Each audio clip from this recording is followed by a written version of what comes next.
And right now, are you still storyboarding everything in your notes like you showed us? Is that a standard for every Adrian video? Every single thing that I do. Yes. I love it. I love it. Yeah. Pre-pro is everything, man. People don't realize that. Yeah. My edit is done in the Notes app. Like Done. it's super easy for me to pull my footage up and just match a shots with what line goes where. And you just have to trust it. And that's because I've been directing and you just have to trust the process of shooting out of chronological order. But if you make your shot list, if you make your script and you go out and film, because we're not all filming in chronological order, it'll come out exactly as how you scripted in pre-production. Yeah. How often are you like coming up with new ideas? How often are you filming? Are you batching? You said that you made 6 weeks worth of videos before you even put out your first one. Do you have like a bunch of backlog videos still, or do you create like a new one every single day? I'm about 6 weeks ahead of time. Wow. Yeah. That's amazing. We need to take a note from you, dog. It's just like I said earlier, you know, the reason why I don't feel burnt out, the reason why I don't feel like I need this extra recharge time. I am so meticulous with my scheduling. I do time blocking. Time blocking is easy. It's a discipline. That's hard. Sticking in to that, you know, that time block to set yourself to do these things, but I stick to it religiously and it's changed my life.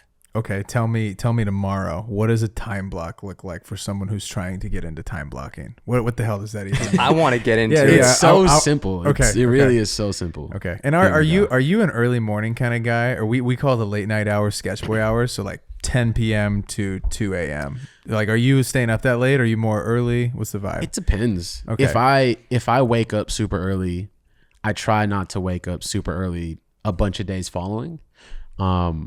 It just really depends on my energy levels and how I schedule myself. But I know 3 days out the week, I'm up at 6:30.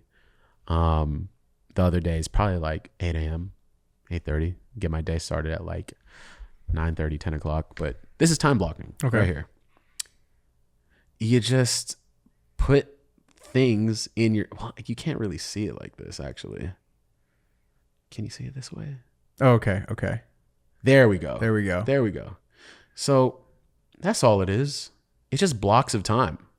And you're setting specific things that you're doing in each of these little blocks. And do you do this on a Sunday? Does this all get done on a Sunday, or does it get done on like variously throughout the week? You're adding more into it. Yeah, it's the way I like to describe it is it's structured but not rigid.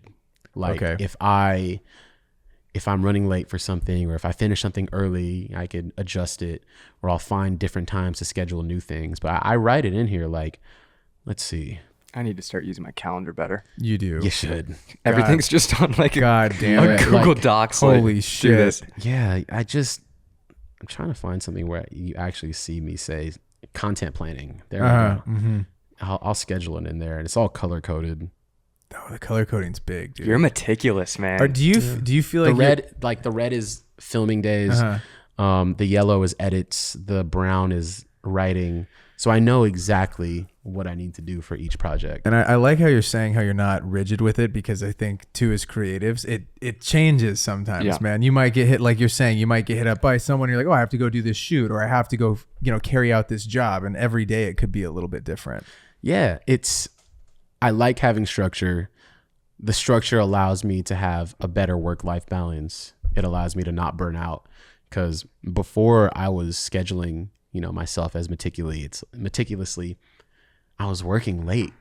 And the only reason why I was working late is because I had the freedom of time. Nobody is telling us when we need to finish our passion projects by. It's us. So I just treat it like I'm working for myself. And I envy the fact that, when you work a 9-to-5 job, after 5 o'clock, you get to leave that out the door. So I don't stay up as late because I am very, very structured in my scheduling. Like once a certain time hits, I'm like clocking out. Done. Yeah. That's nice. Also, this helps, right? Okay. Here. I'm going to start doing this tomorrow. So I have this is all of these brilliant. What app is this on? Notes? Just Notes. I don't use You're Notion big or any of that. I can't use Notion, dude. Yeah. Our buddy Ed is like Notion god, and I just cannot get behind it. It's I'm like too complex. Too complex for me too. Yeah. I can't do it, man. I envy the people that can do it really well. I'm like, dude, They look like they have their life so together. It's so dialed, frustrating. So dialed. It's I like the notes though. I'm a big notes app Yeah. guy, so I think I might have to. I I didn't even know you could do grids in Notes. you can. Yeah. It's all the same thing. Grids, Man. Like, okay. During college, I had no idea of Google Calendar, and I was working for the Ducks, and we're just doing all the most random fucking hours at school. We're going to these games, and we're staying up till like 1 o'clock, and we're going out at the party, and then you're like, dude, your schedule's all messed up. And I remember the business kids, like my buddies in the business school, they got these fucking Google Calendars, and I'm like, dude, I'm just waking up and like going, bro. And I think like once I graduated, I met one of my friends at work was like, yo, you need to use a calendar, dude. Yeah, like, absolutely. This is how people like function. Cause I'd be like, what day is that shoot again? They're like, you gotta stop asking. That's me. You gotta stop asking what day the fucking shoot is. I bug coaches all the time. Like, bro, you know in Outlook what day the thing is. He's like, oh, I don't have that Outlook calendar. bro, it's life changing. It really is. God. I started doing this in 2018, and my work-life balance has, it's fucking beautiful. That's it, bro. I'm not like, I used to really be up until 4 a.m. working on things just because like I didn't have these windows of time that I can complete these by. And what's cool too is it ends up becoming, I feel like it's gamified my life. Like, damn, I have probably 45 minutes left and there's like an hour worth of editing left. Let me try to just like rush through this thing. And and sometimes I finish early. Sometimes I surprise myself. I'm like, oh, well, I get like 10 minutes of brain rot. My reward for looking at a big screen is looking at a little screen right after. And just scrolling. Yeah. So time blocking has allowed you to stay as consistent as you have been on social media and short form content. You decided to post every single day and you put both feet in. You didn't have like 1 foot in, 1 foot out, kind of dilly-dallying. And I feel like that is a reason why a lot of people maybe don't see success, is because they say they want to do something, but they don't go all in. Do you feel the reason why you've been able to have so much success on social media is because you went all in with it as opposed to having just 1 foot in? Yes, but also, like I said earlier, I think a lot of luck. But you only get lucky if you're putting up the shots. Like you're not, you know what I mean? Like out of every 100 darts that I throw at the dartboard, maybe only like 3 of them are bullseyes.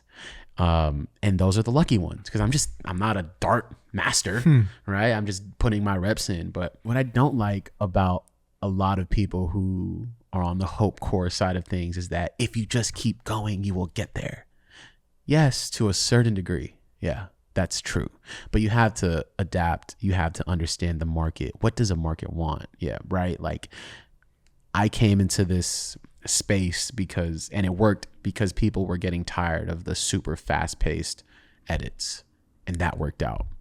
Had I done this style back in 2018, 2017, would it have worked out? I don't know. Maybe not. People weren't as tired. And I don't want to say make things for the market or make things that'll work, but like you have to be self-aware enough where to improve, what's working, what's not working. You have to understand, and you know, if things aren't working for years and you feel like you've been doing this full on, it might not be the hard work. It might be the content.